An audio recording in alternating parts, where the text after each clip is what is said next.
ருசியா பேசுற ருசியா பாக்குற ருசியா சமையல் செய்விய நீ பசும் பாலையில துவரம் பருப்ப கடைஞ்சு தாளிச்சு கொடுக்கட்டுமா பத்திய சோறா நான் உன்னை கேட்டேன் காரம் சாரமா உனக்கு சமைக்க தெரியுமா அம்மா மிளகில ரசமா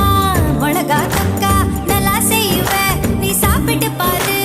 நண்டு வறுக்க தெரியுமா கோழி பொறுக்க தெரியுமா ஆட்டுக்கால நசுக்கி போட்டு சூப்பு வைக்க தெரியுமா ஏன் இடுப்பு ஓரமா இருக்குதையா காரமா கண்டு நீயும் குடிச்சுட்டா எடுத்துக்கையா தாராளமா கல்யாணம் கட்டி விட்டு ஓடி போலாமா இல்ல ஓடி